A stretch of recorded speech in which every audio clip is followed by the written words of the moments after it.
Estamos para hablar este día también aprovechando que estamos en el mes de junio, el mes dedicado a la diversidad sexual, a la reivindicación de los derechos de la comunidad LGBT y alrededor del mundo hay una serie de actividades que ahora están siendo casi en su mayoría virtuales, por no decir que todas. Nos queríamos sumar desde nuestra esquina de conocimiento, que son los datos, la información, la gestión de información, y orientada esta como insumo indispensable para cualquier política de inseguridad ciudadana y política pública en general. Entonces, el tema de esta tarde es violencia contra las poblaciones LGBT y desafíos en la gestión de información. Y nos acompañan Juana Cook. Ella es parte del grupo de VIH, género y prevención del hub regional del PNUD para Latinoamérica y el Caribe. También nos acompaña Rafaela Sánchez, que es coordinadora de la Unidad Técnica de Género de Costa Rica, y nos acompaña Cristian Jiménez, del PNUD de República Dominicana, donde él representa al proyecto SER. Perdón, estoy teniendo problemas con mi conexión. Perdón, hablaba de la participación de Cristian Jiménez del proyecto SER LGBTI en el Caribe, del PNUD de República Dominicana.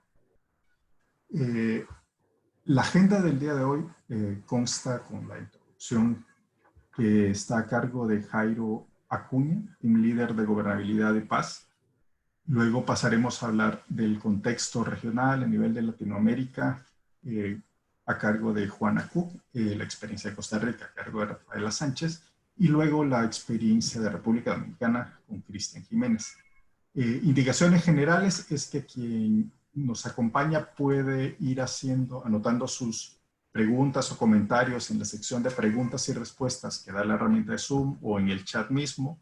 Pero al final vamos a abrir micrófono para que puedan hacer y dirigir estas preguntas con micrófono abierto y directamente dirigirlas a quien consideren que puede respondérsela.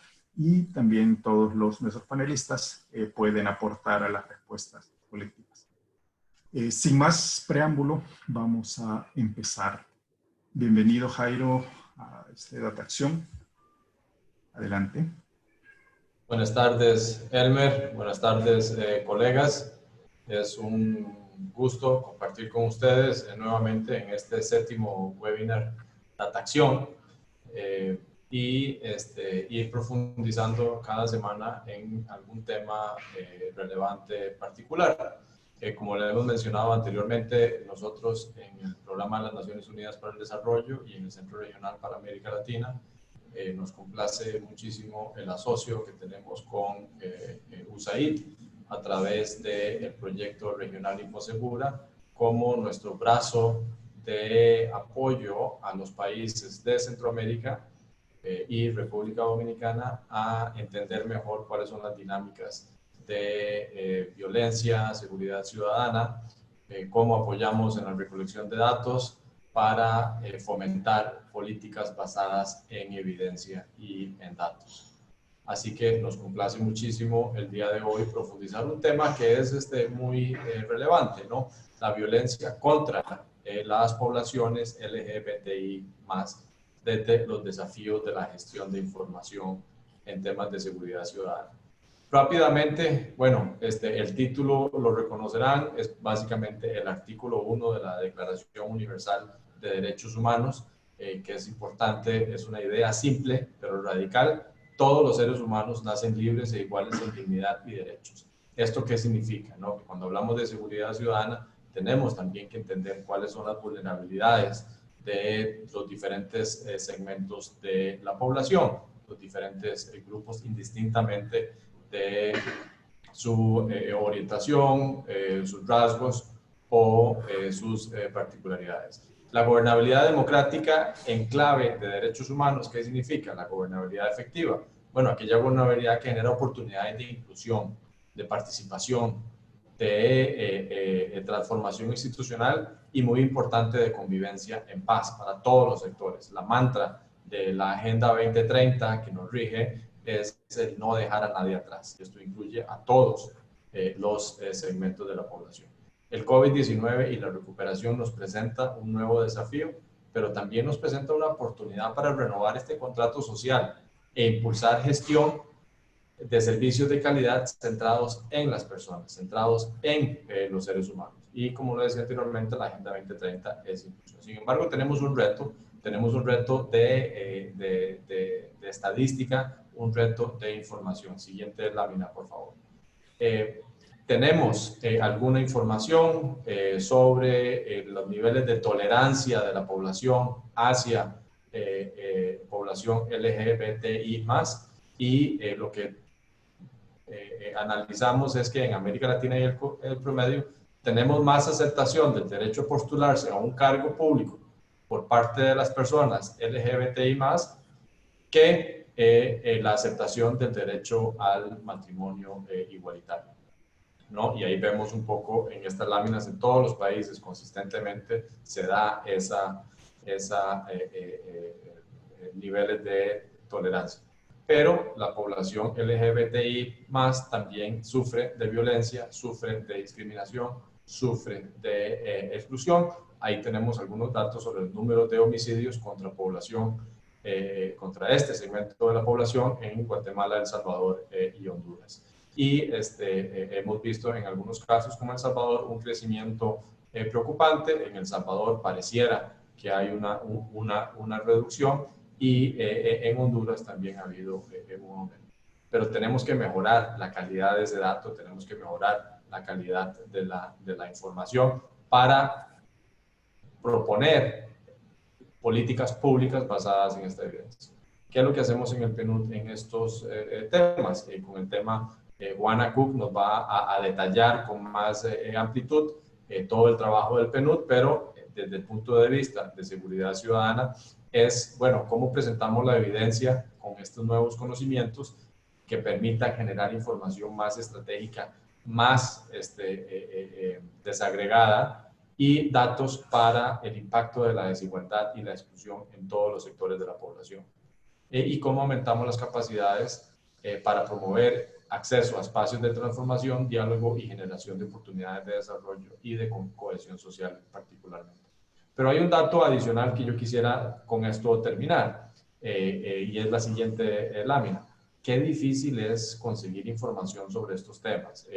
Con el Banco Mundial hemos venido trabajando en el PNUD en la elaboración de un índice de inclusión LGBTI, y se han identificado 51 indicadores que serían deseables comprender y recopilar.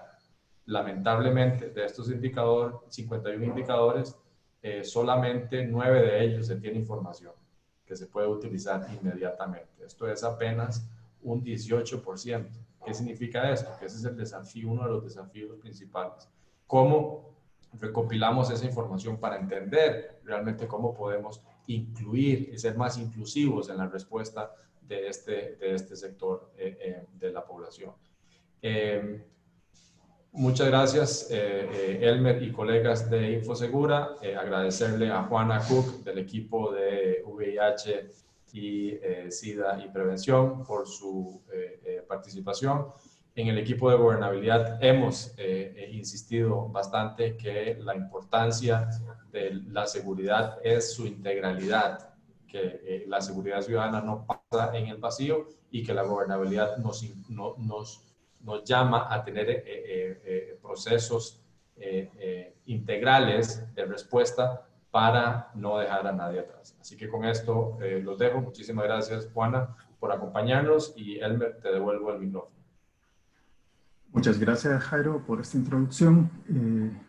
Juana, bienvenida de nuevo. Juana, del Grupo de Trabajo VIH, Salud, Desarrollo del Hub Regional para América Latina y el Caribe. Bienvenida. Colegas, muchísimas gracias por la invitación a las personas que han tomado su tiempo y nos han invitado a participar de sus hogares, a reunirnos hoy y reflexionar sobre el tema que acaban de presentar con antelación mis colegas. Muchísimas gracias. Como nos había comentado Elmer y Leonel con antelación, la idea es realizar un repaso general sobre lo que es el contexto regional, una reflexión de por qué es importante recopilar datos sobre la población LGBTI, en particular sobre la violencia, pero también qué nos está pasando, cuáles son las dificultades o los retos que existen para acceder a datos que nos permitan diseñar una mejor respuesta nacional, una mejor confiabilidad de los datos que permitan no solo dimensionar la situación de la que estamos hablando, sino idealmente hablar de políticas públicas realmente incluyentes. Como mencionaron con antelación, mi nombre es Juana Cook, trabajo en el grupo de trabajo de VIH, Salud y Desarrollo del Centro Regional, y nuestro trabajo se centra básicamente en las relaciones existentes entre los derechos humanos y el derecho a la salud. Es decir, estamos interesados en ver cuáles son las dinámicas entre los llamados determinantes sociales de la salud y cómo impactan en la calidad de vida de las personas. Por tanto, nuestro trabajo generalmente está vinculado con poblaciones clave más propensas o más expuestas al VIH, pero también en temas de inclusión y remoción de barreras legales de la población LGBTI y otros componentes de salud menos conocidos, pero que también elaboramos, que es el tema, por ejemplo, de enfermedades no transmisibles, incluyendo el control del tabaco. Eso es un poco para darles el contexto de lo que hacemos desde el Centro Regional en temas de salud y por qué es un tema de desarrollo.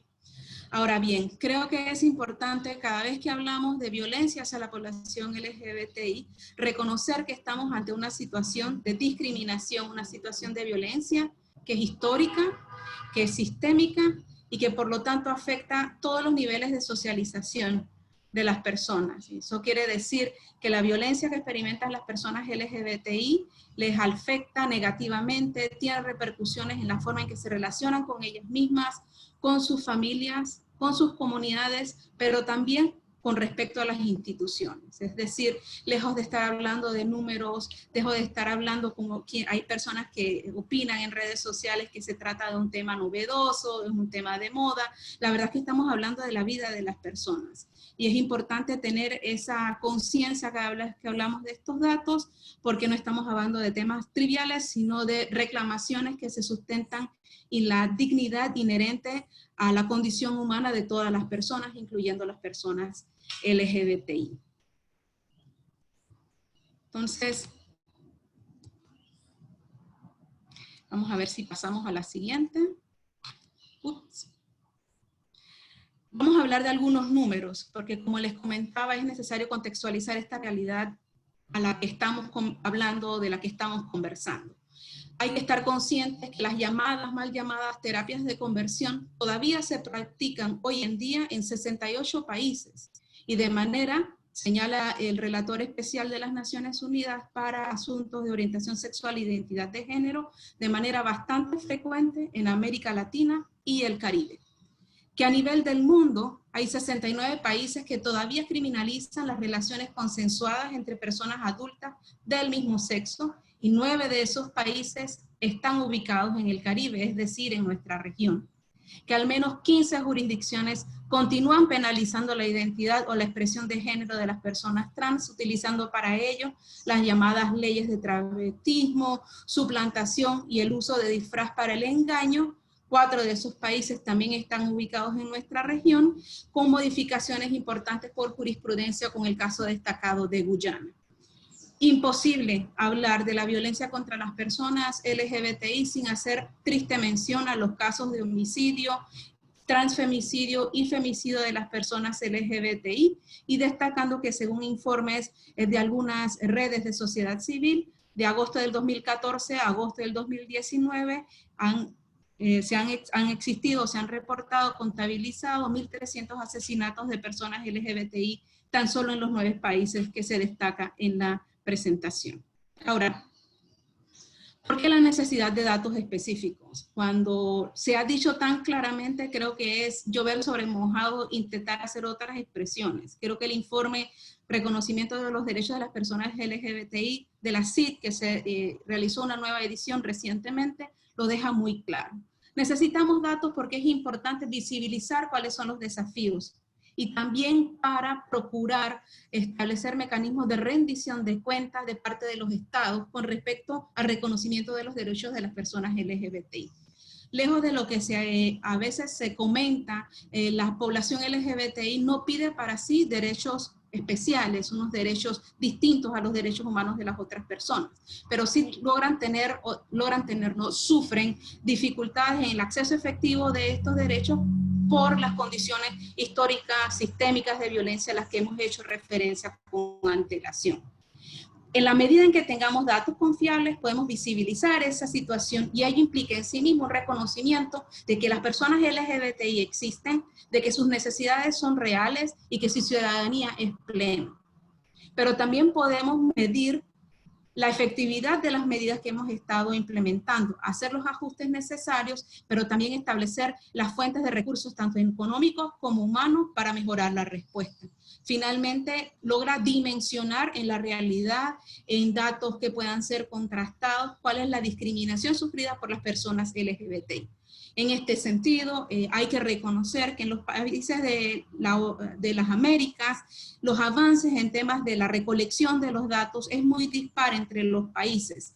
Y esto ha implicado una respuesta también limitada y no siempre adecuada en temas de políticas públicas para la inclusión efectiva. Cuando hablamos de cuáles son los actores que generalmente han estado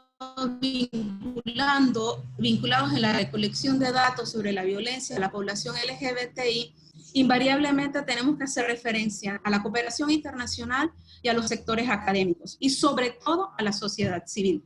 Quería traer a colación para la discusión algunos de estos ejemplos. No pretende ser una lista exhaustiva, seguramente si entre las personas que nos están acompañando desde sus hogares hay personas de la sociedad civil, me ayudarán a completar esta lista, pero creo que es importante destacar, por ejemplo, el trabajo de la University of the West Indies en el caso del Caribe, con dos proyectos en particular, el de respuesta del programa del VIH, así como el proyecto de la Facultad de Derecho de la Universidad, el Europe, el Rights Advocacy Project, que ha sido clave en el desarrollo, sobre todo de información de línea base, sobre personas LGBTI y el acceso a los derechos, así como también el establecimiento de mecanismos para el litigio estratégico. Igualmente, la Facultad Latinoamericana de Ciencias Sociales con el proyecto Convivimos. Finalmente, la cooperación internacional con algunos actores ya conocidos.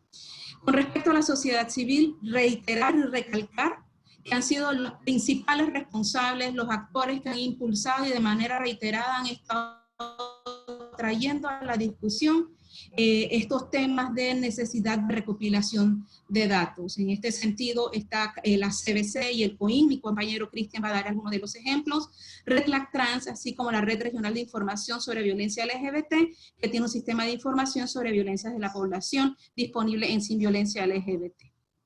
Desde el PNUD hacemos distintas cosas, pero creo que para la discusión que nos ocupa, quería destacar el estudio de violencia basada en género, VIH y poblaciones clave en América Latina y el Caribe, que cubre Haití, Barbados, Trinidad y Tobago y El Salvador, que nos arrojaron algunos datos y nos permitió construir algunos artículos para journals, y que hablan, por ejemplo, de la desproporcional violencia que sufre la población LGBTI en los sectores de educación, de atención médica y de parte de instituciones estatales, principalmente de estamentos policíacos.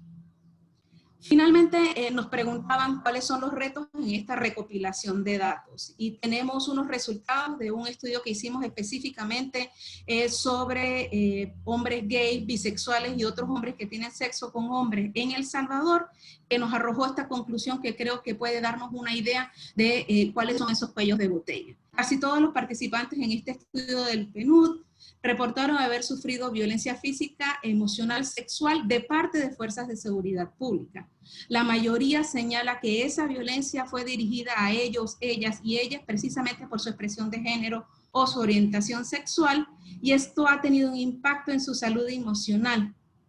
que incluyen la humillación y el miedo y la depresión. Finalmente, los participantes del estudio se sienten incapaces de informar estos incidentes porque tienen miedo a la represalia o sospechan que no va a haber acción alguna y tienen sentimientos de impotencia y desconfianza y por tanto tienden a evitar a las autoridades. En resumen, aunque existen diferencias, hay que reconocer que la población LGBT ha sufrido situaciones de marginación, estigma y discriminación que las hace más vulnerables y que por lo tanto no tienen la facilidad para acceder y presentar denuncias, que van desde la falta de documentación oficial que les represente, como también el hecho de que el estigma y la discriminación les genera desconfianza, máxime cuando históricamente muchas de las situaciones de violación de sus derechos humanos ha sido perpetrada por aquellos mismos actores ante los cuales deben presentar denuncias. Finalmente existe un temor real, y eso es particularmente cierto en esta región, ante represalias o a ser identificados ya sea en los medios de comunicación o ante sus familiares o empleadores como miembros de la comunidad LGBTI. Y por último, tampoco podemos ignorar el hecho de que existen dificultades para algunos países en tomar decisiones sobre políticas públicas y recopilar estos datos porque consideran que existe un alto costo político con el cual no están dispuestos a lidiar y que no consideran prioritarios. Les agradezco la atención y espero que la presentación ha sido de utilidad. Espero con gusto las discusiones más adelante en las preguntas y las presentaciones de mis compañeros. Muchas gracias. Muchas gracias, Juana. Muy interesante el panorama que nos presentas, las razones que hay en el trasfondo de esta discusión y un avance sobre muchas de las acciones posibles que ya se están realizando de parte de varios actores. Quería recordarle a la audiencia, más bien decirlo, porque se me olvidó decirlo al principio, era que cuando vean unos puntos rojos, el primer punto significa que el ponente le quedan 3 minutos y cuando aparece el segundo punto es que le queda ya solo 1 minuto. Esto es para optimizar el tiempo de cada una de las presentaciones y poder tener una discusión amplia y fructífera. Gracias, Juana, nuevamente. Le doy la bienvenida a Rafaela Sánchez. Ella es la coordinadora de la unidad de técnica de género del PNUD de Costa Rica. Bienvenida, adelante. Hola, muy buenas tardes a todos, todas y todes. Muchísimas gracias a todo el equipo de Infosegura por hacer partícipe a la Oficina de Costa Rica para compartir la experiencia del trabajo que hemos desarrollado y los desafíos, especialmente en materia de gestión de data para la población LGBTIQ+.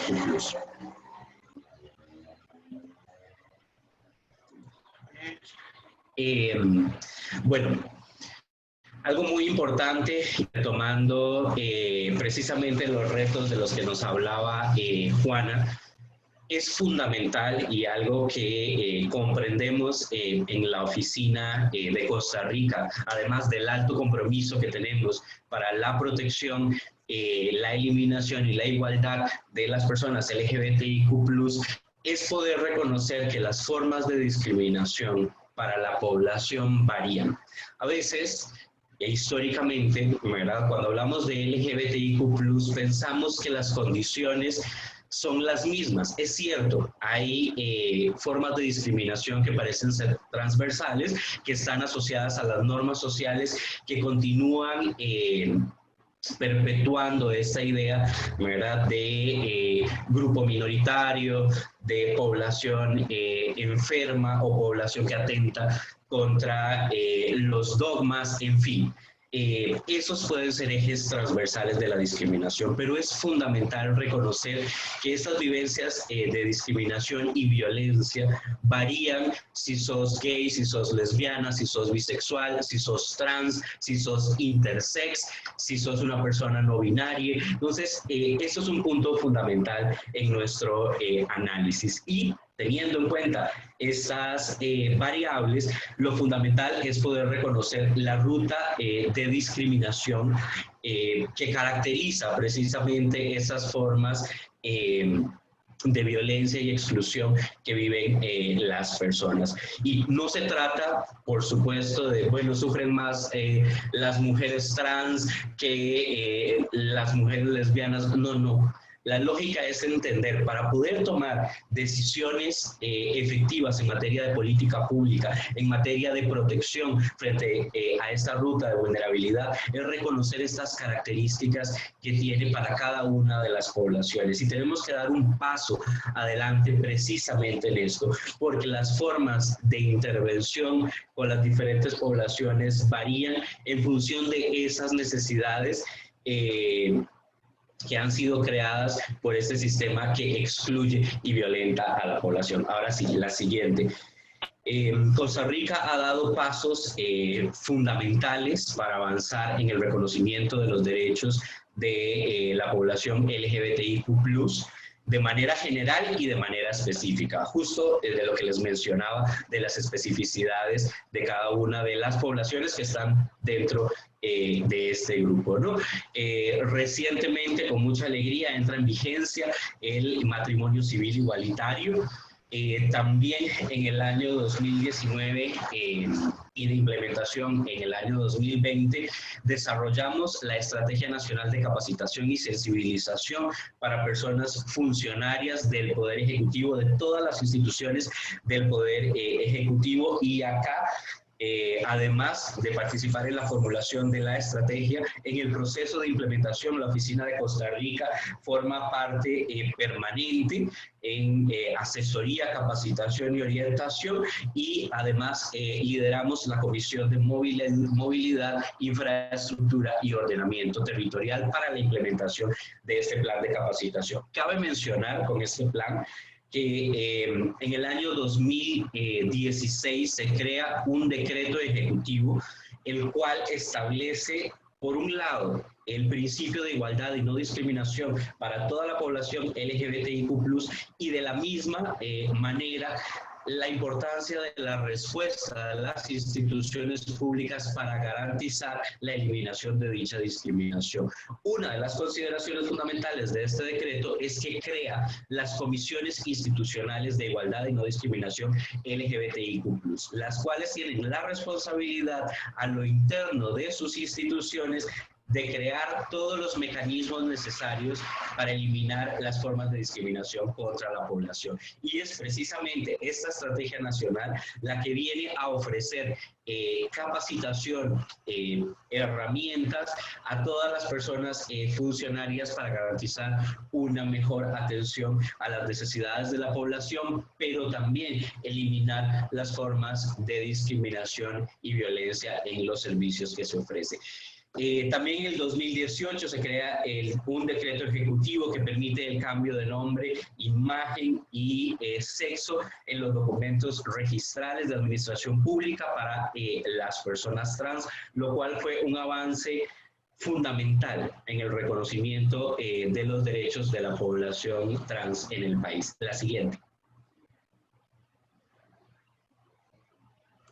Como muchos y muchas de ustedes saben, en el año 2018 se da el resultado de la opinión consultiva, la OC 2417, que fue el mecanismo que garantizó, por ejemplo, la entrada en vigencia del matrimonio civil igualitario acá en Costa Rica, pero más allá de este efecto concreto, y bueno, que también permitió el cambio de el reconocimiento del nombre, el cambio en la fotografía para las personas trans, crea un marco legal a nivel regional para proteger los derechos de las personas LGBTQ+, pero además para avanzar de manera significativa en el reconocimiento de sus derechos. Además, el compromiso del gobierno actual permitió la creación del Comisionado Presidencial para Asuntos de la Población LGBTIQ+, que ha permitido acelerar los mecanismos para fortalecer las capacidades institucionales en materia. La siguiente. El PNUD ha trabajado de manera ardua, como les decía, por el compromiso que tenemos en la oficina con la igualdad y no discriminación para la población LGBTIQ+. Desde el año 2017 formamos parte de la Alianza Multisectorial LGBTIQ+, que estaba conformada por el comisionado cuando él asume el puesto, la Defensoría de los Habitantes, la Dirección General del Servicio Civil, IVOS, el Instituto Nacional de Aprendizajes, la Alianza Empresarial para el Desarrollo. De ahí realizamos una suma de acciones que tienen que ver con formación, que tienen que ver con sensibilización y que plasmamos en esta estrategia nacional. En el año 2019 iniciamos con el proceso de elaboración de la política nacional para la inclusión de personas trans, especialmente porque la ruta de vulnerabilidad y exclusión de las personas trans se agudiza, como bien ya Juana planteaba, y vamos a reconocer también con la experiencia de República Dominicana, se agudiza para las personas trans. Entonces, es fundamental reconocer cuáles son las acciones que son necesarias de llevar a cabo para garantizar una protección integral de las personas trans, pero además eliminar todas las formas de violencia y de discriminación que existen. Hemos avanzado en la cooperación sur-sur con Uruguay gracias al apoyo del equipo de VIH, Salud y Desarrollo del Centro Regional representado por Juana, y en realidad mucho también de lo que hemos avanzado se ha dado por el impulso que nos dieron desde el equipo de VIH, Salud y Desarrollo para acelerar las acciones. También realizamos un diagnóstico sobre vivencias y necesidades de la población trans en Costa Rica, la siguiente, y precisamente y como bien ya se mencionaba desde el inicio, la gestión de la información, la data sobre las situaciones de violencia y discriminación para la población LGBTIQ+, sigue siendo un desafío fundamental, ¿verdad? De manera general. ¿Por qué? Porque se necesita y se requiere, y voy a mencionarlas acá, conocer la realidad específica de las poblaciones, precisamente para poder identificar estas formas de discriminación y violencia. También se requiere de sensibilizar y desarrollar capacidades institucionales para que puedan reconocer estas formas de discriminación, tanto para que no las ejerzan, también para poder desarrollar las acciones que puedan prevenirla. Es necesaria la creación de instancias específicas para proteger a la población de la violencia, por ejemplo, como el comisionado LGBTIQ+ que tenemos en el país, que articule la respuesta institucional efectiva en materia de eliminación de las formas de violencia y discriminación. La siguiente. Y es fundamental la necesidad de una legislación específica. A ver, necesitamos figuras jurídicas o leyes puntuales que nos reconozcan esas formas de violencia y discriminación que vivimos las personas LGBTIQ+. Si no hay estas figuras de protección jurídica, todavía más se va a complejizar el acceso a la información porque no se reconocen esas formas de violencia y discriminación.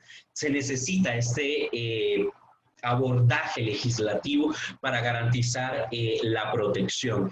Si no hay un mandato para las instituciones, ¿verdad?, de una legislación que cubra frente a la discriminación y la violencia, mucho menos o mucho más difícil va a ser la gestión de la data. En Costa Rica se está avanzando justo en este momento en un proyecto de ley que incorpora la condición del delito calificado,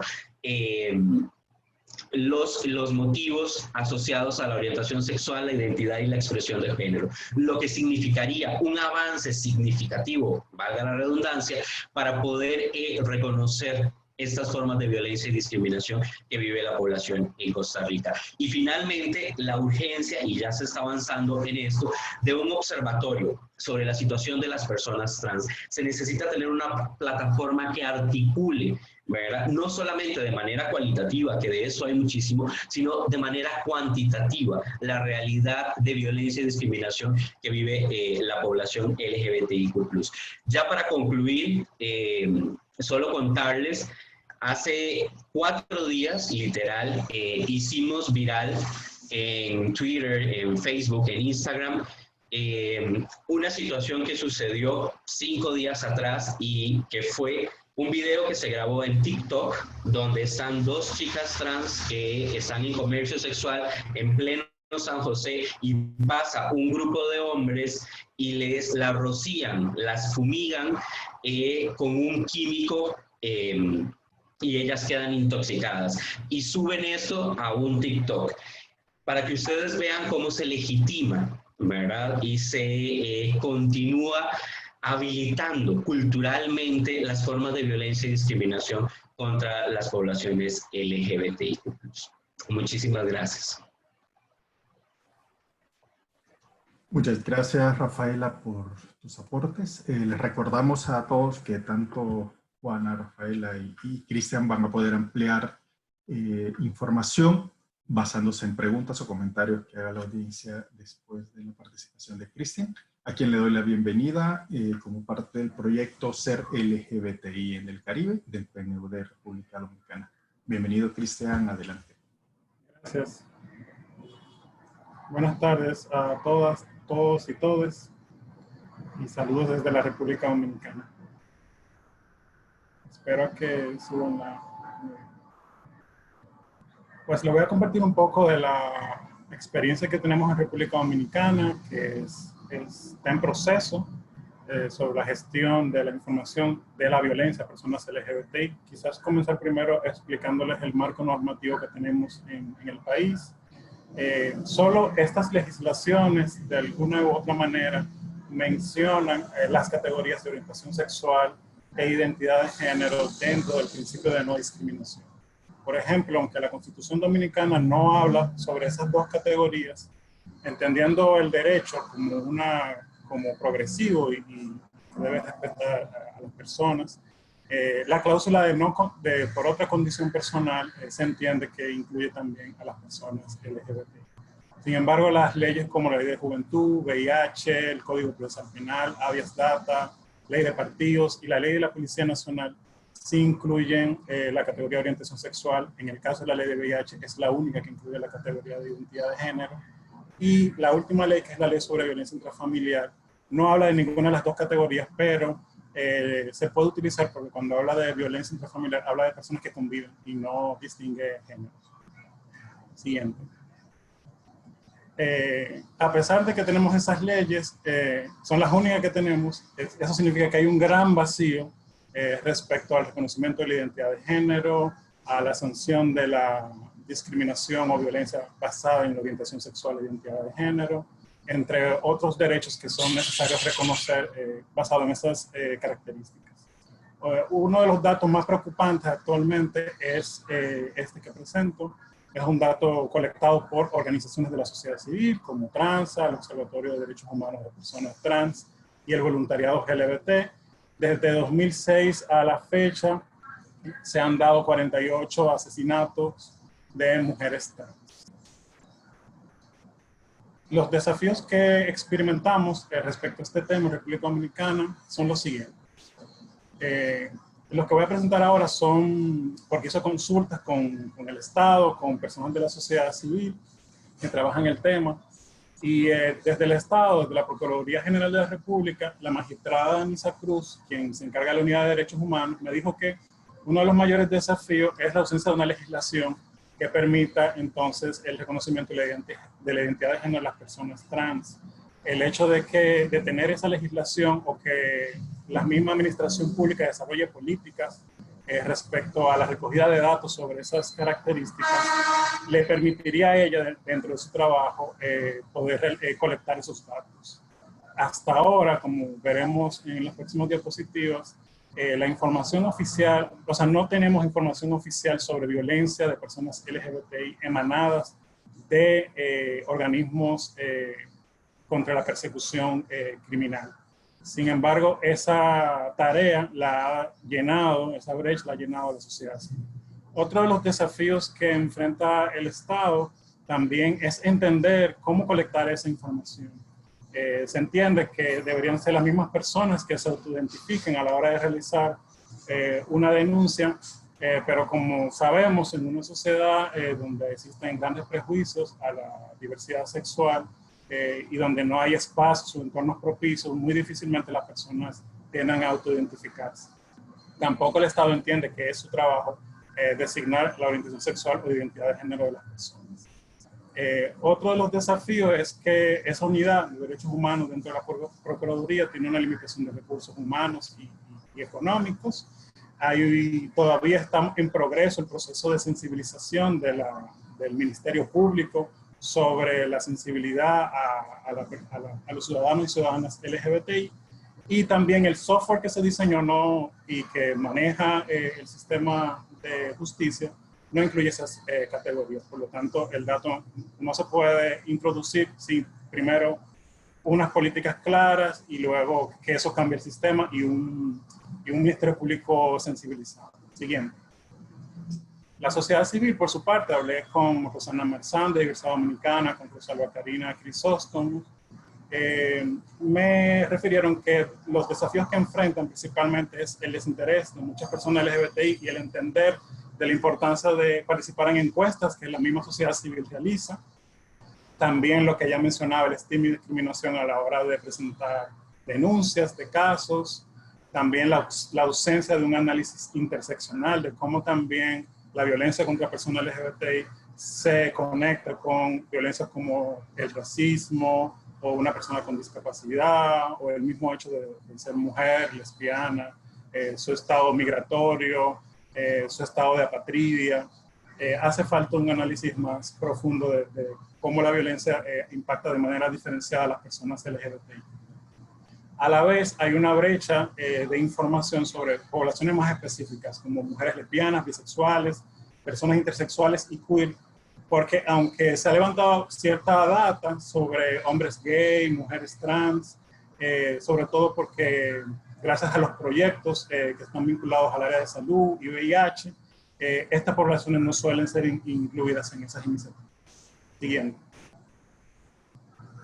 Otro de los desafíos que me mencionó la sociedad civil, en este caso fue Juan Alberto, que es el coordinador legal del Observatorio de Derechos Humanos de Grupos Vulnerabilizados, y Jimber Félix, que es el presidente del Voluntariado LGBT Dominicano. Mencionaron que muchos casos se caen debido a que las víctimas abandonan. Muchas veces es porque el sistema es muy lento para alcanzar justicia, otras veces es por la falta de recursos económicos y otras veces se debe a presión familiar de las personas que conviven con él y que no quieren que siga el caso. También el mismo miedo de hacer pública su orientación sexual y la consecuencia que eso podría traer, o su identidad de género, y la consecuencia que eso podría traer luego para conseguir trabajo o mantenerlo. A la vez, aunque se han hecho esfuerzos para documentar casos, informar sobre casos específicos de crímenes de odio, como ven, la estadística es de 48 casos al día de hoy, pero solamente se han alcanzado 5 sentencias. También hay una ausencia, como dije, del reconocimiento de identidad de género, de que no hay datos oficiales segregados y la falta de entornos propicios y el desconocimiento muchas veces de las personas LGBTI en República Dominicana de sus derechos y los mecanismos para exigirlos. Siguiente. Voy a ahora entrar a hablar sobre las buenas prácticas. En el Estado Dominicano, la Procuraduría creó esa unidad de derechos humanos y se ha transformado en el canal de información y el canal de ayuda y de vigilancia de la persecución de delitos de odio y discriminación a grupos vulnerabilizados como las personas LGBTI. Esa unidad tiene un buen contacto con las organizaciones de la sociedad civil y a partir de su creación es que se comienzan a alcanzar sentencias. También el Consejo Nacional para el VIH y SIDA ha realizado por muchos años investigaciones y ha podido relevar algunas informaciones claves sobre la situación de las poblaciones, sobre todo de hombres gays, HCH y mujeres trans. También recientemente el Poder Judicial se ha unido a transformar la política pública sobre acceso a justicia y el Sistema Único de Beneficiarios, que es parte de la protección social, el Sistema de Protección Social de República Dominicana. En la encuesta de hogares del año pasado, incluyó por primera vez preguntarle a las personas de los hogares pobres, empobrecidos, si habían personas LGBTI que habían sufrido discriminación durante ese año. Adelante. A la vez, la sociedad civil informó que es clave el apoyo que han recibido de instituciones públicas, sociales, privadas, de personas aliadas, El tener una ruta estandarizada para documentar casos y hacer denuncias, el tener el apoyo de la familia ha sido fundamental también, el tener una red nacional, el organizar grupos focales para tener mayor información de diferentes poblaciones y también hacer una labor de educar a los servidores públicos y aliarse a instituciones de educación superior para realizar investigaciones. Adelante. También en el caso dominicano existen dos observatorios, el Observatorio de Derechos Humanos de Grupos Vulnerabilizados y el Observatorio de Derechos Humanos de Personas Trans. Estos dos observatorios tienen líneas de auxilio, apoyo psicológico, trabajan juntos, trabajan en red con organizaciones de la sociedad civil LGBTI, documentan casos, presentan informes a las autoridades y a organismos internacionales, facilitan esa información a la Procuraduría General de la República, intentan también incidir en la toma de decisiones sobre política pública. Una buena práctica fue una capacitación que se realizó a la Policía Nacional en el Distrito Nacional y sobre todo a la Policía Turística, y eso redujo que en esa zona de la ciudad, eso redujo los arrestos arbitrarios a personas LGBTI a partir de esa formación. También se desarrollaron guías de acceso a la justicia que permitió también iniciar un proceso de elaboración de política pública en la Procuraduría General de la República sobre personas LGBTI y que todavía está en proceso.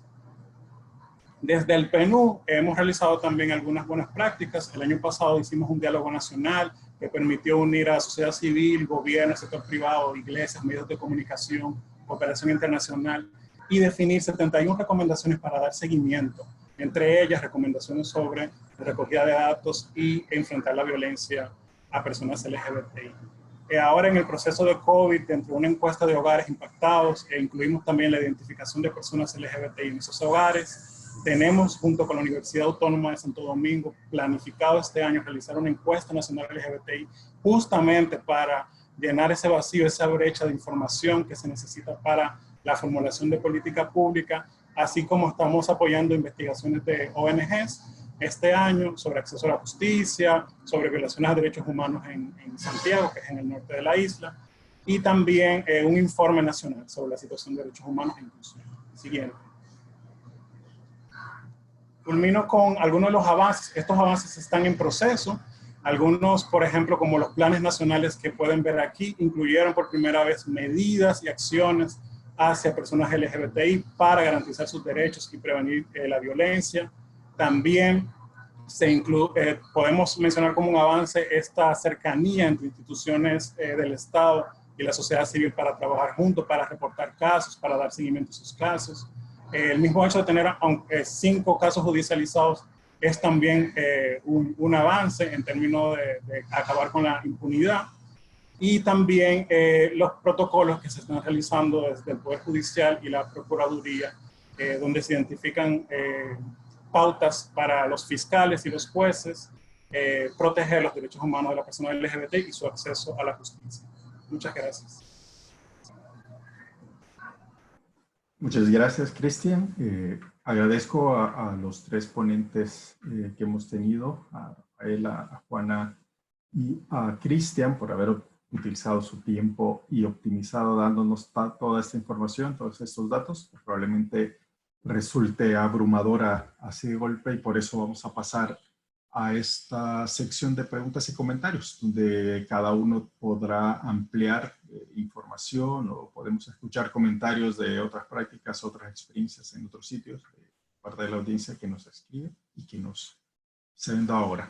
Les recuerdo que hay mecanismos para la petición de la palabra, que pueden levantar la mano en la función que tienen en la herramienta de Zoom. Pueden dejar sus preguntas y sus respuestas también en la herramienta que ofrece Zoom, o usar el chat para comentar. Veo 2 manos levantadas de momento. Uno es Paola Pelletier y Oscar Delgado. También está Bianca Rodríguez. Haríamos esta ronda de preguntas empezando por Paola, seguimos con Oscar y luego Bianca. Bienvenidos y bienvenidas a las 3. No, disculpe, yo no tengo preguntas, excúsenme, perdón. Ah, ok. Ok. No hay ningún problema, Pablo. Entonces pasamos con Oscar, Oscar Delgado de Costa Rica. Buenos días, ¿me escuchan? Sí. Te escuchamos perfectamente. Gracias, Elmer. Muy buenos días a todas y todos. Desde Costa Rica, Oscar Delgado. Una consulta no, para cualquiera que quiera comentar. Si bien es cierto, los países han hecho esfuerzos importantes para la inclusión de medidas de atención, mitigación e inclusión de las poblaciones LGTBIQ+, dentro de sus aparatos estatales, dentro de la sociedad civil, dentro de la jurisprudencia. Lo cierto es que quisiera saber qué medidas para la sensibilización, la capacitación, la sensibilización y la difusión de las necesidades de estas poblaciones al interior del resto de los grupos sociales han tenido como iniciativa estos diferentes países. Si bien es cierto, es muy importante la inclusión de todos los elementos que tengan que ver con y reitero, la inclusión de estas poblaciones en la vida social. También es cierto que siento que hay un déficit en los procesos de sensibilización al resto de la sociedad. Gracias. Muchas gracias, Oscar. Ahora vamos a escuchar a Bianca Rodríguez de El Salvador. Bienvenida, Bianca. Adelante.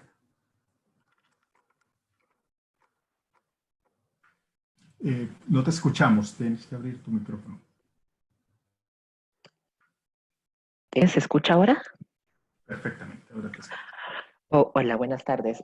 Yo solamente quería hacer primeramente felicitar el espacio, que me ha parecido muy nutritivo, bastante informativo, muy detallada la información de cada uno de los ponentes. Muchas felicidades.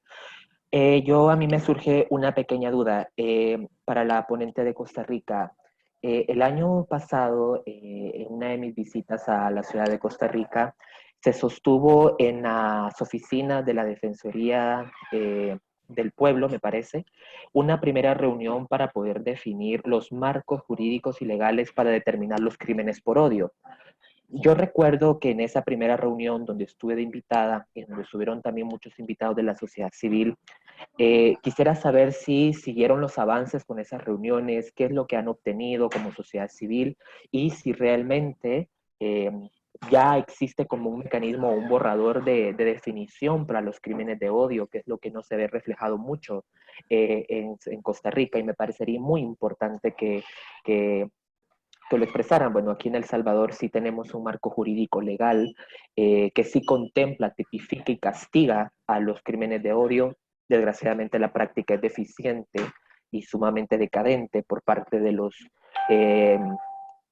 órganos estatales de justicia, pero sí me salía la duda porque veo que en Costa Rica el avance y la persistencia por la garantía de los derechos humanos es bastante activa y legítima, entonces me surgía esa duda. Y bueno, felicitar también al compañero de República Dominicana por todas las acciones que se están haciendo en el tema de garantizar la protección y el acceso a la justicia y seguridad ciudadana. Muchísimas gracias. Gracias, Bianca. Bueno, no lo mencionó, Bianca es de las principales líderes de la defensa de los derechos de la comunidad LGBT y trabaja en una de las organizaciones más activas de mujeres trans en El Salvador. Podemos pasar, si quieres, Rafaela, a contestar ahora a Bianca para la intimidad y así después damos paso a otras preguntas, otras manitas que se han levantado. Perfecto, gracias, Elmer. Y gracias, Bianca, por tan acertada pregunta. A ver, se han venido trabajando acciones para la construcción de un proyecto de ley que permita eliminar todas las formas de discriminación para las poblaciones en mayor situación de vulnerabilidad y exclusión, como bien vos fuiste partícipe de las actividades que se realizaron el año pasado. Y esto incluye, por supuesto, a las poblaciones LGBTIQ+. ¿Qué sucede? Tenemos un Congreso bastante complejo en materia de reconocimiento de los derechos de las personas LGBTIQ+. Incluso antes de la entrada en vigencia, 8 días antes de la entrada en vigencia del matrimonio igualitario, que tenía que ser acatado, según lo dijo la Sala Constitucional, producto de la opinión consultiva, se hizo toda una movilización para crear un bloqueo a el tema del matrimonio igualitario. Entonces, con la ley, ¿verdad? El proyecto de ley para la eliminación de todas las formas de discriminación, xenofobia y racismo, se ha bloqueado mucho el proceso. Se están haciendo avances incluso a partir de un grupo que también contribuimos desde todas Naciones Unidas y con liderazgo del PNUD, que es específicamente para los derechos de las mujeres. También estamos ejerciendo con las organizaciones de sociedad civil influencia para acelerar un poco este proyecto. Pero a pesar de los avances, ¿verdad?, tan importantes, la toma de decisión, como bien Juana resaltaba en su presentación, es fundamental. O sea, quienes están en la toma de decisión aceleren estos procesos. Entonces, todo lo que tiene que ver con la ley marco de discriminación, racismo y xenofobia está un poco detenido en el país. Gracias. Muchas gracias, Rafaela.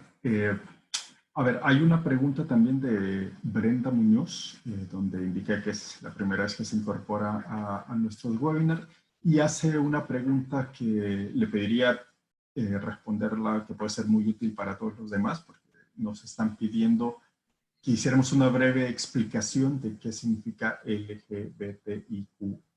Es información básica para que podamos seguir entendiendo el mensaje. No sé si Rafaela o Cristian o Juana quieren hacer como una breve presentación de esto.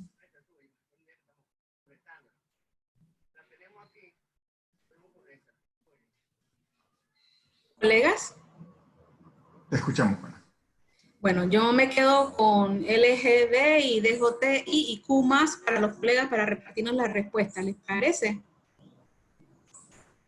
Sí, bueno. Nosotros, perfecto. Gracias.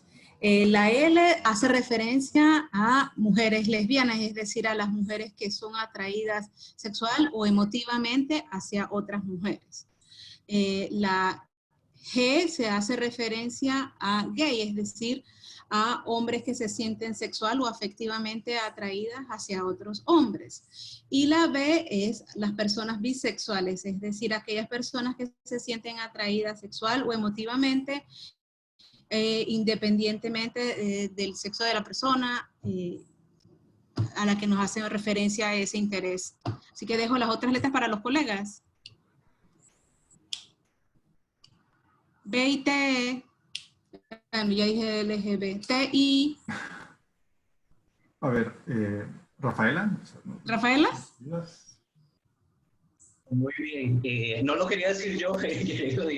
Bueno, perfecto. Si quieres, Cristian.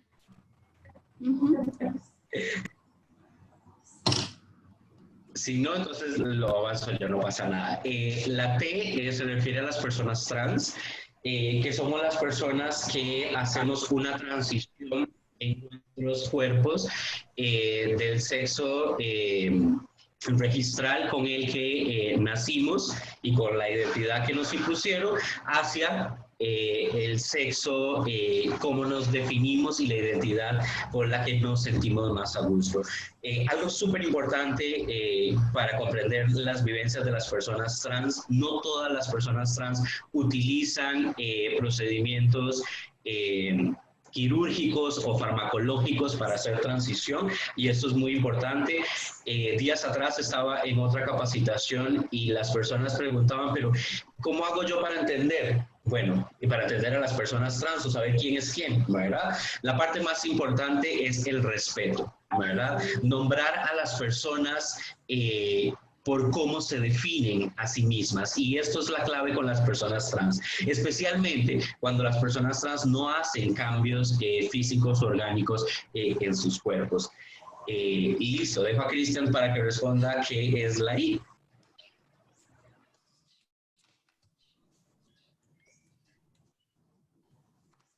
Cristian, adelante. Hola, perdón. Ok. Y se refiere a personas intersexuales.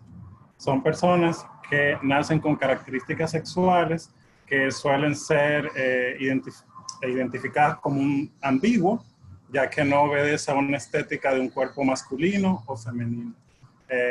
Antes se utilizaba médicamente un término peyorativo, se lo digo para que no lo vuelvan a utilizar, que es hermafrodita, para hablar de estas personas. El término intersexual es el que usan el movimiento para reivindicar la lucha por sus derechos.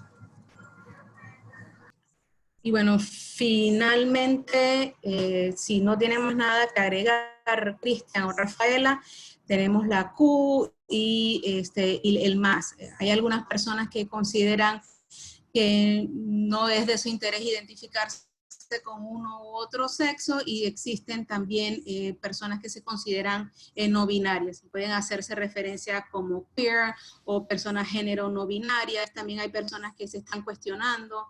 Lo importante en esto es comprender que la orientación sexual y la identidad de género de las personas suele no ser estática para muchas personas, que podemos encontrarnos, si se quiere, en un lado del espectro en algunas de estas dos secciones, orientación sexual e identidad de género. No tiene por qué ser estática, y hay personas que fluyen con bastante, no quiero decir tranquilidad, que fluyen con respecto a estas letras, entonces no tiene por qué ser estático.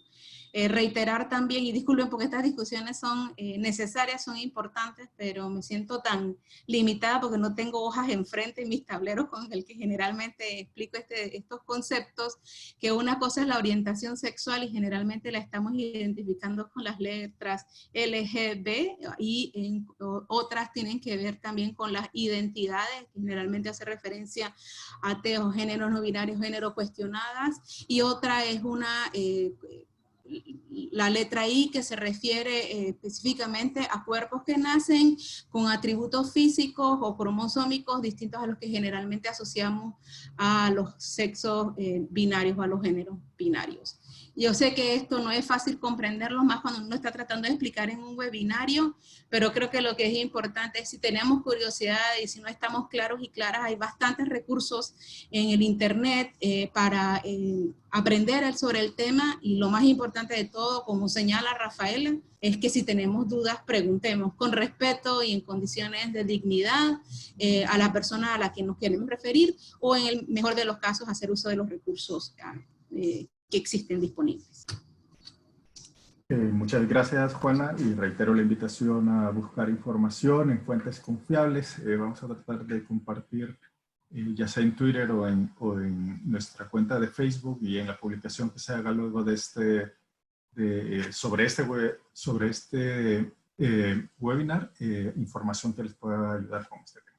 Tenemos preguntas de Ricardo Mejía, ahora sí de Paola Pelletier, de Vladimir Domínguez.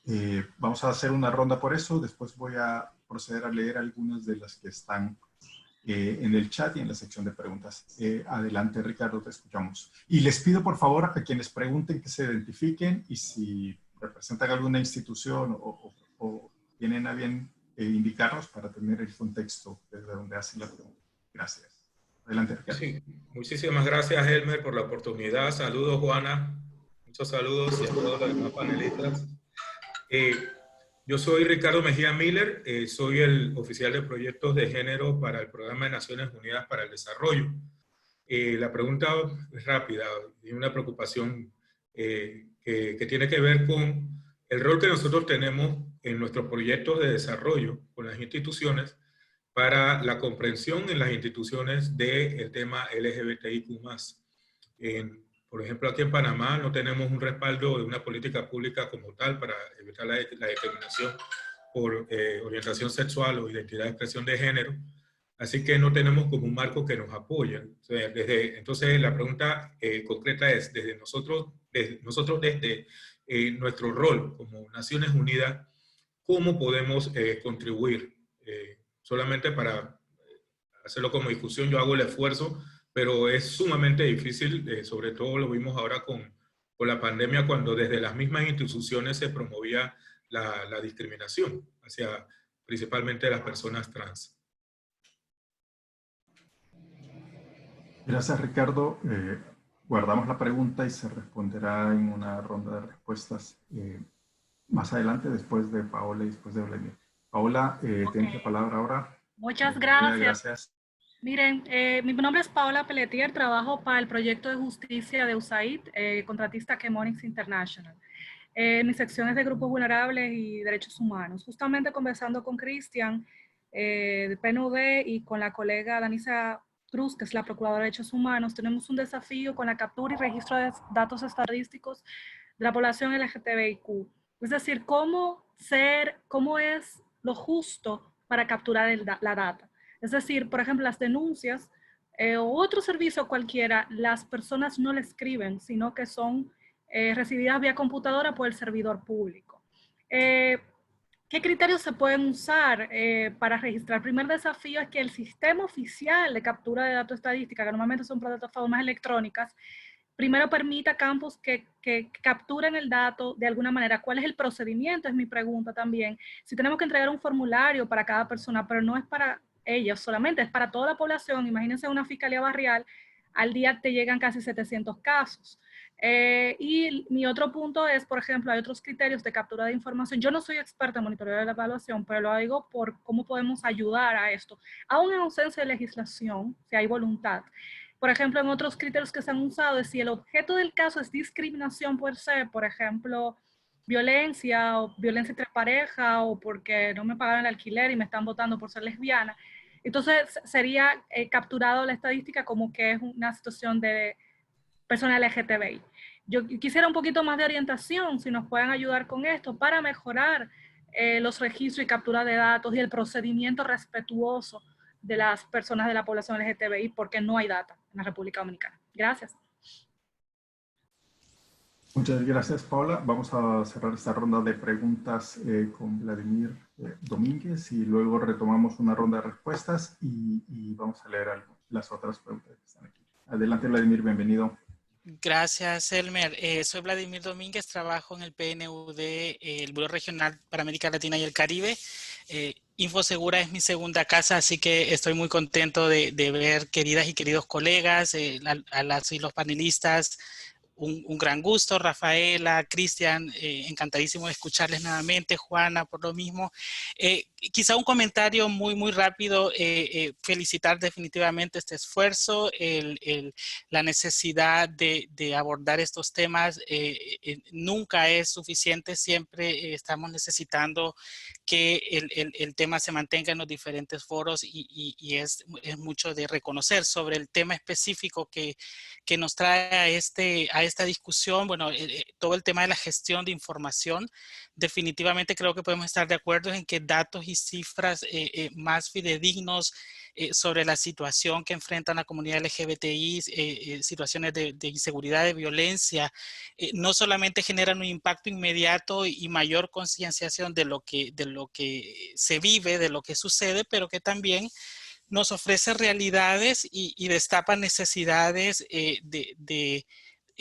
no solamente continuar las discusiones, pero también de llevarlas a marcos legales y políticas que justamente protejan. Yo quería nada más resaltando la importancia en continuar esta conversación, mencionar muy rápidamente algunos datos que son importantes para la región. En el último informe de la Asociación Internacional LGBTI, conocido por ILGA, de 2019, cerraban y nos contaban que, por ejemplo, en América Latina y el Caribe, todavía en 9 países, y sobre todo aquí nos referimos a la subregión del Caribe, todavía las relaciones consensuadas de personas del mismo sexo son penadas con sanciones que van desde los 10 años hasta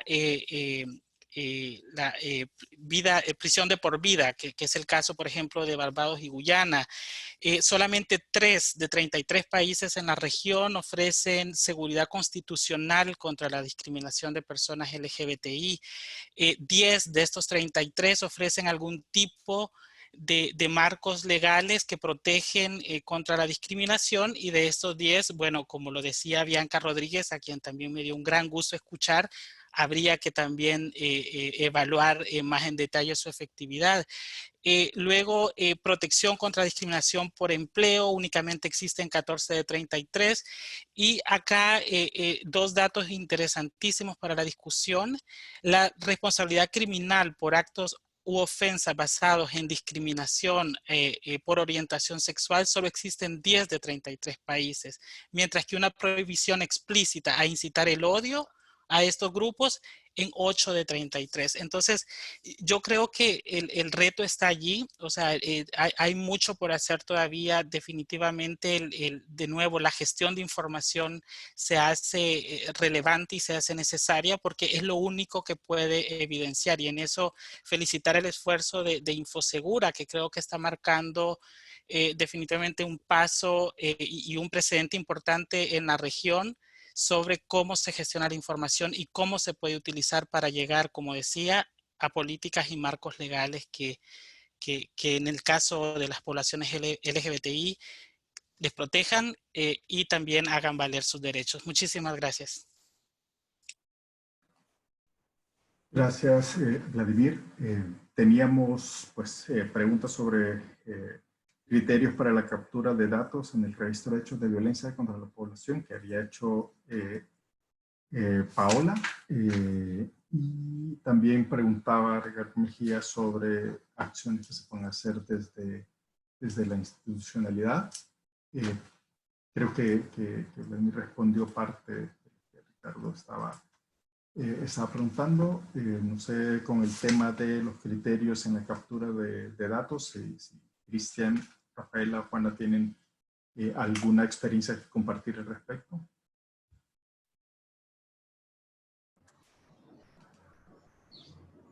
Podemos contestar en el orden de las presentaciones, Elmer, y disculpa. Sí. Adelante. Yo tenía un profesor en la universidad que decía que cuando uno contesta muy buena pregunta es porque la respuesta no es tan buena como la pregunta. Y me temo que lo voy a tener que decir. Con respecto a qué es lo que se puede hacer, no creo que haya una respuesta fácil y la respuesta depende de las realidades concretas de los países y de la región. No sé si los colegas quieran corregirme con posterioridad, pero no es lo mismo el contexto ni el sistema judicial del Caribe, sobre todo del Caribe angloparlante, del Caribe de habla hispana, no es lo mismo Centroamérica, ni las condiciones establecidas en el Cono Sur. En mi experiencia limitada, yo creo que lo que sí es clave es que la recolección de datos, ni la información, ni el análisis de los datos, ni los diseños de las políticas públicas para responder a lo que sea que nos detallen los datos, se puede hacer sin la participación de la sociedad civil y sin la participación efectiva de las personas LGBTI en el diseño, recolección de los datos, la interpretación, pero también la propia rendición de cuentas del trabajo que realizamos, no solamente los gobiernos, sino también los agentes de cooperación internacional. Creo que es lo primero que iba a decir. Entonces, respondiendo en ese mismo orden, creo que en el caso del Caribe, por más que generalmente traemos estos ejemplos de las legislaciones, hay que reconocer que se están moviendo cosas en el Caribe a través del litigio estratégico y que en ese sentido el trabajo mancomunado entre sociedad civil y academia es central. Creo que los avances en materia de política pública y de legislación que se han experimentado en el Cono Sur hay que defenderlos para que no retrocedamos sobre ellos, pero que también se deben exportar y replicar con los ajustes necesarios para el caso de Centroamérica y otros países de Sudamérica que no tengan el mismo desarrollo. Finalmente, como había una pregunta directa, ¿qué podemos hacer desde la institucionalidad? Ricardo decía ahorita en el contexto de COVID, donde la excepción es la nueva norma y estamos administrando las cosas con estados de emergencia, con estados de excepción. La población LGBTI es particularmente vulnerable y dentro de la población LGBTI hay que mencionar a la población trans. En el caso reciente tuvimos la necesidad de realizar o ayudar a la sociedad civil de Panamá, tanto hombres trans como APTT de Panamá, a realizar un levantamiento de datos sobre violación de derechos humanos de personas trans, porque hay una medida donde la cuarentena se da con base al sexo identificado en la cédula. Entonces, la forma en que se pudo intervenir es ayudar a sistematizar los datos y que el informe que se origina en ese relevamiento de datos tenga algún espacio de abogacía y de incidencia. Sin embargo, y yo sé que la respuesta no te va a resultar del todo satisfactoria, Ricardo, para mí el mandato más claro es el de, más allá de los instrumentos internacionales, más allá del propio mandato y de la Carta de las Naciones Unidas, que habla de igualdad, que habla de equidad y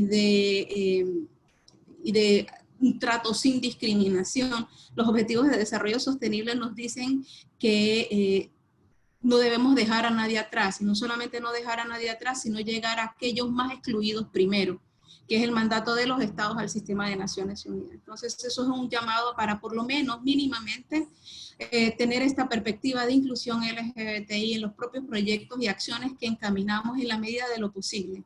De esta misma manera podemos empezar a ser responsables también a lo que requiere en nuestro mandato mayor y último como agencias del sistema de Naciones Unidas, que es la protección efectiva de los derechos humanos para todas las personas sin discriminación. Gracias. Muchas gracias, Juana. Voy a dar la palabra a Vilma Mejía, que estaba preguntando algo que puede, siempre relacionado con eso de la gestión de información. Y también estaba Daniel Villatoro, que quería hacer una pregunta sobre los protocolos para esta gestión de información. Primero, Vilma, adelante. Tienes el micrófono desactivado. Nombre y área de trabajo, si nos haces el favor para tener contexto. Hola, buenas tardes. Elmer, muchas gracias. Bueno, yo soy Vilma Mejía de Estadísticas y Censos del Salvador, responsable de las estadísticas de género. Y más es una pregunta directa a Rafaela, aunque bueno, es también una pregunta que creo que puede ser respondida por cualquiera de los panelistas, y es sobre la generación de información a través de encuestas. Sabemos de que registros administrativos definitivamente sigue siendo una deuda, porque mínimamente se tienen algunos registros, sobre todo de justicia, pero quedan siempre bajo el criterio de la persona, que quien recopila, que quien levante el acta, que quien dice, bueno, si va a considerar o no la identidad de la persona.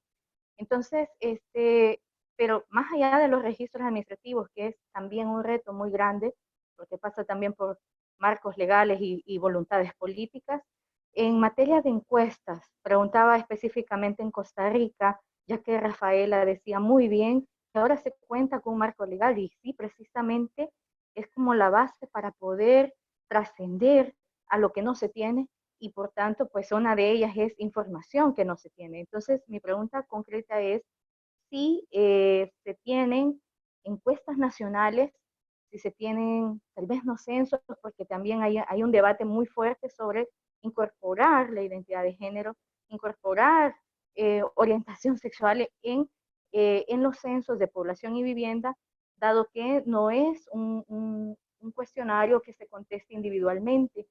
Pero mi pregunta es si ya se cuenta o si ya se está considerando en Costa Rica tener encuestas nacionales o registros que ya contabilizan precisamente cuánta población LGBTIQ hay en el país.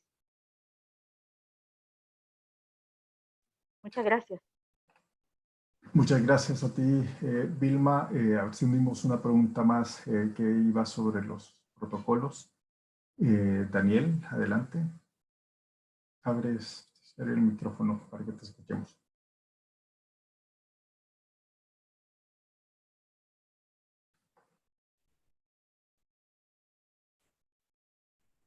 Bueno, no sé si me estás escuchando. Bueno, si no podemos adelantar a las respuestas, o vamos a revisar la pregunta. Si quieres, Rafaela, que te había hecho la pregunta Vilma directamente. Vamos a adelantar con una respuesta. Perfecto. Y bueno, muchas gracias, Vilma, por la pregunta. Y sumo a la respuesta que estaba dando Juana, porque coincido absolutamente con ella. Mucho del proceso, en la siguiente fase, ¿verdad? Una vez que haya marco normativo para garantizar la protección de las personas LGBTI, ¿verdad? Va a depender de los contextos, ese acceso a la información, pero hay claves que son transversales y Juana las pone muy bien y quiero retomarlas a la luz del proceso en que estamos en el país en la construcción de la política nacional para la inclusión de personas trans. El año pasado, en conjunto con la Escuela de Sociología, desarrollamos un diagnóstico sobre las vivencias y las necesidades de la población trans. La clave del proceso de este diagnóstico fue trabajar directamente con las poblaciones de personas trans en el país y crear la información, aunque parezca obvio, ¿verdad? Crear la información a partir de esas realidades específicas de las personas trans en este caso.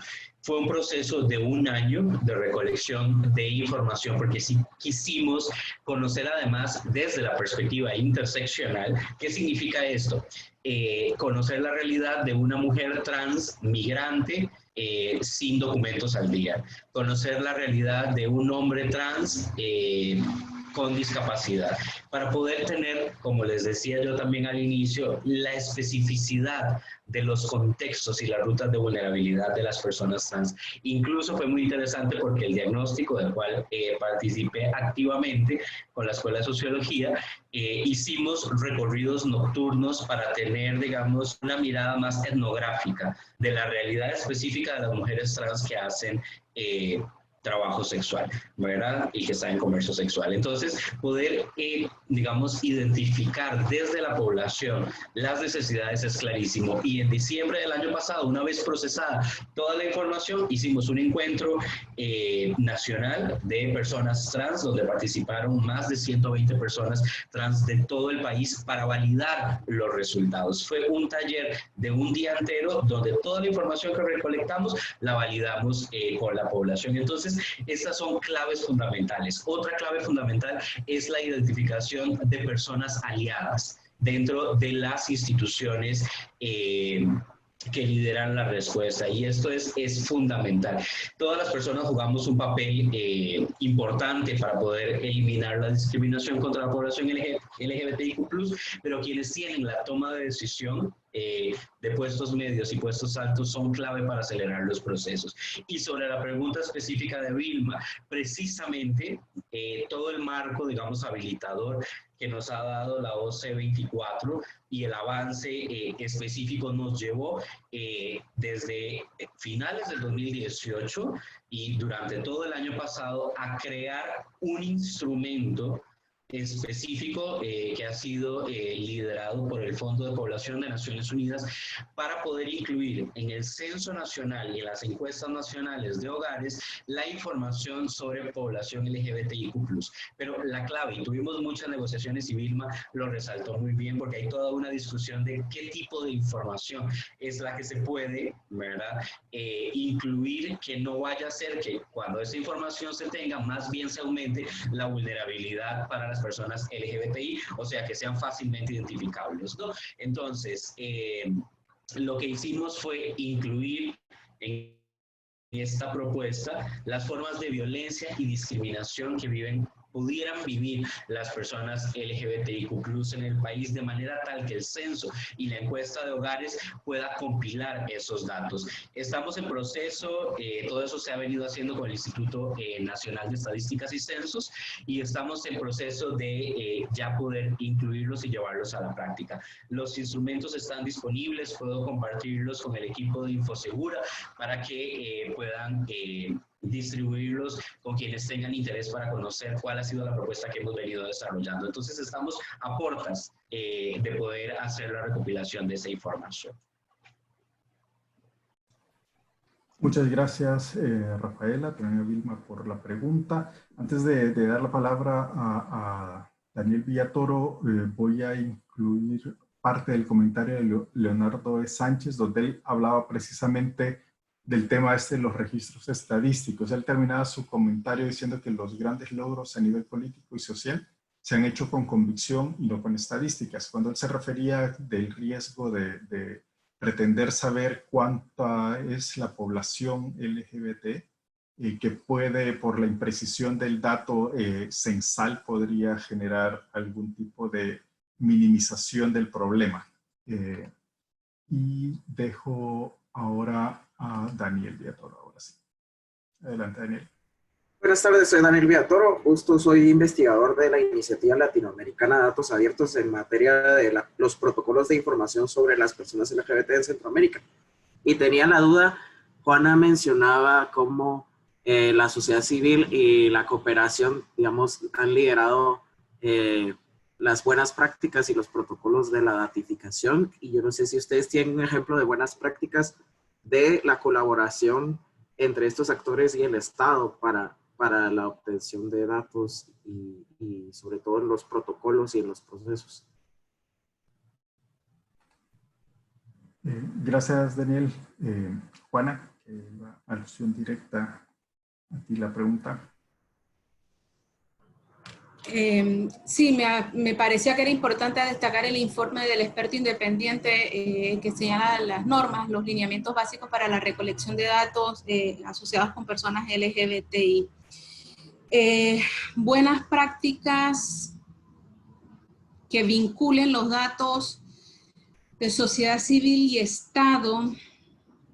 En el 2015, con la cooperación española y PNUD, por ejemplo, la Defensoría del Pueblo del Perú realizó un levantamiento de datos sobre discriminación de personas LGBTI y la necesidad del desarrollo de una política pública de inclusión, una política pública de no discriminación. Entonces, debido a que es difícil acceder a ese tipo de datos, el trabajo cercano de la Defensoría del Pueblo con sociedad civil resultó en un documento que podríamos discutir si la Defensoría del Pueblo es un actor gubernamental o no, pero definitivamente no vino, definitivamente tuvo cierto impacto por lo menos en la discusión de la temática.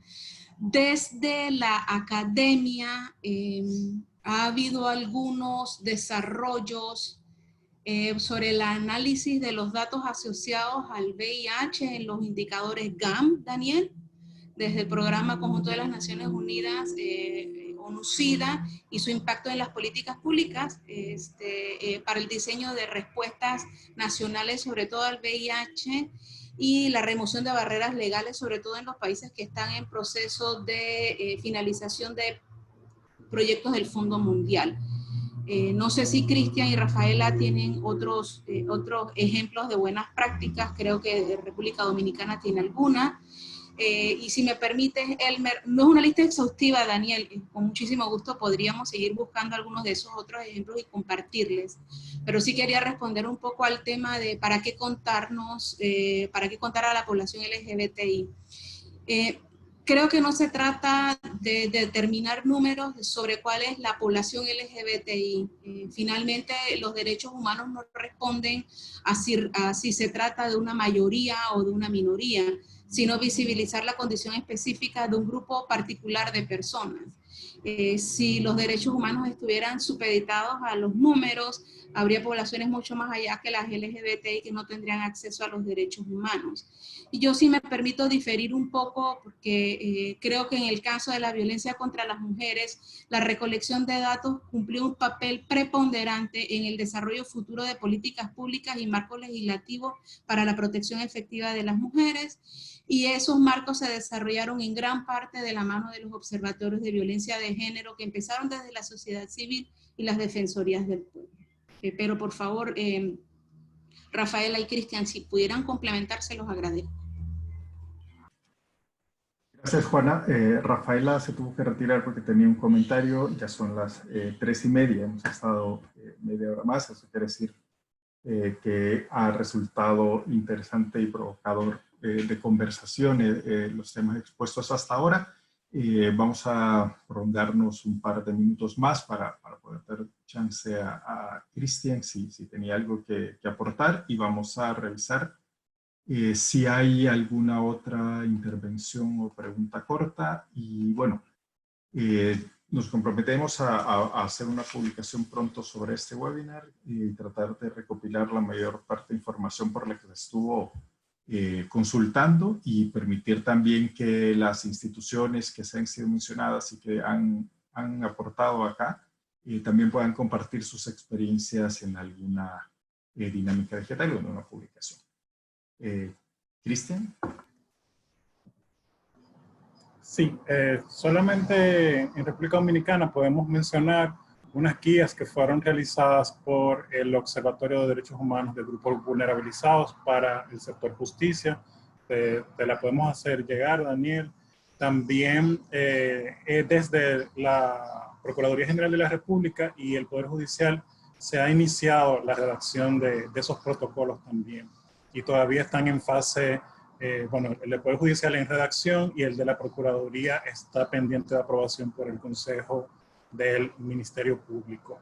Algo que sí tienen ahora mismo también en proceso es, y que me faltó por mencionar, es que el sistema de justicia, el Poder Judicial, tiene unos centros de entrevista que le llaman cámaras de GESEL, y por primera vez han abierto una consulta pública sobre unos protocolos que establecen lineamientos para atender a personas en condición de vulnerabilidad. Entre ellas se destacan las personas LGBTI, sobre todo también para garantizar el acceso a la justicia durante periodos como este, de la pandemia, de distanciamiento social, y la posibilidad de participar en dando testimonios o entrevistas ante los jueces a través de esta modalidad virtual. Muchas gracias, Cristian. Gracias a Rafaela, a Jairo, que se han tenido que retirar. Gracias a todos los demás por acompañarnos en esto. Vamos a cerrar aquí la sección de preguntas y respuestas y voy a pasar la palabra para un cierre a Marcela Smoot, que es la coordinadora regional del proyecto PNUD Infosegura. Adelante, Marcela. Buenas tardes a todas y a todos. Agradecerles muchísimo una vez más la participación en estos temas para continuar avanzando en los desafíos y en los avances en la gestión de información sobre temas de seguridad ciudadana. Agradecer de manera especial el apoyo y la participación de Juana, de Rafaela, Cristian y de todas las personas que participaron en la discusión el día de hoy. Realmente los desafíos en los temas de gestión de información sobre las diferentes formas de violencia e inseguridad que afectan a la población LGTBI+, son realmente muy grandes. Sabemos que es sumamente importante conocer la realidad específica que afecta a esta población para poder visibilizar la problemática de cara a poder dar respuestas desde el ámbito legal, desde las políticas públicas eficaces, y son muchísimos los desafíos, los vacíos de conocimiento que tenemos en la materia. Entonces, para nosotros, esta discusión que tuvimos el día de hoy nos ha sido sumamente rica. Seguramente un primer avance que hemos tenido en estos webinars, pero seguramente seguiremos tocando este tema. Nos mencionaba cuando abría el webinar Jairo sobre el índice de inclusión de la población LGTBIQ+, que se está trabajando junto con el Banco Mundial, y de 51 indicadores, solo 9 hay información disponible. Esto realmente nos da una idea de la magnitud de los vacíos que tenemos. Se iban planteando los diferentes desafíos que tenemos en el tema de conocimientos, en el tema de diseños, de encuestas, que nos permitan dar cuenta y entender la problemática que afecta de manera particular a estas distintas poblaciones, la necesidad de poder tener datos para diseñar políticas públicas que nos permitan entender las vulnerabilidades, los desafíos de información también en las diferentes y en cada una de las identidades de género, que son diferentes también estos desafíos de información y de cómo afecta a la seguridad en cada uno de ellos.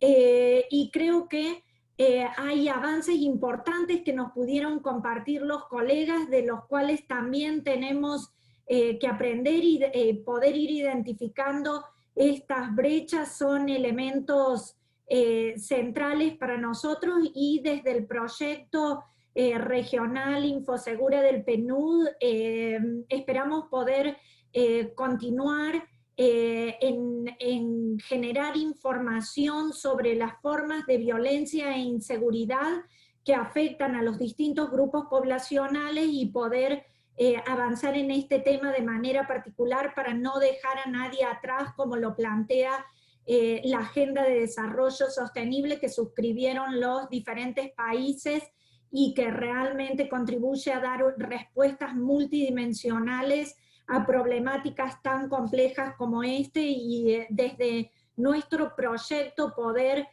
contribuir a conocer las realidades específicas de violencia e inseguridad, y a generar herramientas que nos permitan capturar información, poder poner a luz, poder sensibilizar sobre las problemáticas y desafíos que afectan a la población LGTBIQ+, es un tema prioritario también.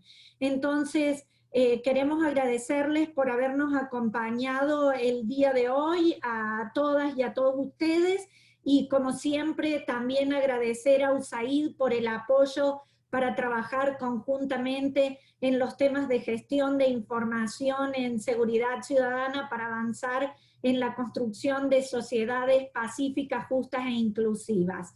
Muchísimas gracias a todos y todas. Les pido que estén atentos a nuestras invitaciones para seguir trabajando en los temas de gestión de información en seguridad ciudadana y prevención de distintas formas de violencia que tenemos cada uno de los jueves. Muchísimas gracias y un gusto poder estar con ustedes una vez más, un jueves más.